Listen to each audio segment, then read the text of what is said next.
ప్రభాత సూర్యకిరణాలు విరజిల్లుతున్న ఈ పవిత్ర ఉదయం ముందు భక్తి శాంతి నిండిన రోజు. ఈ రోజు మహాశివరాత్రి. మహాశివరాత్రి అనేది పరమశివుని మహిమను గుర్తుచేసే పవిత్ర పర్వదినం. ఈ రోజు జరిగిన కొన్ని దివ్య ఘటనల వల్లే ఈ పండుగ ప్రత్యేకం.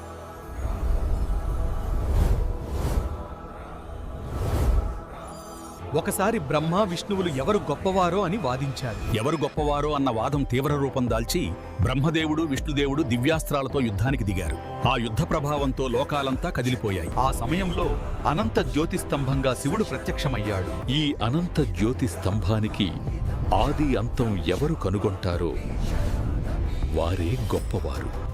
అప్పుడు విష్ణువు వరాహ రూపం ధరించి ఆ అనంత జ్యోతి స్తంభం కింద భాగాన్ని కనుగొనడానికి తవ్వుకుంటూ కిందికి బయలుదేరాడు. అదే సమయంలో బ్రహ్మదేవుడు హంసపై ఎక్కి ఆ అనంత జ్యోతిస్తంభం పైభాగాన్ని కనుగొనడానికి ఆకాశ మార్గంలో పైకి ప్రయాణం ప్రారంభించాడు. వారు ఎంత దూరం వెళ్ళినా ఆ జ్యోతిస్తంభానికి ఆది అంతం కనబడలేదు. అది అనంతం. అప్పుడు వారు తమ తప్పును గ్రహించి వారి గర్వం క్రమంగా తగ్గి పరమశివుని మహిమను అంగీకరిస్తూ వినయంతో నిలిచారు. అప్పుడే ఆ అనంత జ్యోతి స్తంభం శివలింగ రూపంలో మహిమాన్వితంగా ప్రత్యక్షమైంది. ఈ విధంగా పరమశివుడు లింగరూపంలో ఆవిర్భవించిన ఈ పవిత్ర ఘట్టాన్ని స్మరించుకుంటూ మహాశివరాత్రిని భక్తితో జరుపుకుంటామని పురాణాలు చెబుతున్నాయి. ఒకప్పుడు దేవతలు అసురులు అమృతం కోసం క్షీరసాగరాన్ని మధించాలని నిర్ణయించారు. మందర పర్వతాన్ని మదనదండంగా, వాసుకి నాగును తాడుగా ఉపయోగించారు.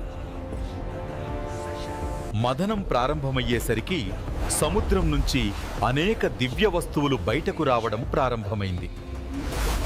అయితే అకస్మాత్తుగా హాలాహలా అనే భయంకరమైన విషం బయటకు వచ్చింది.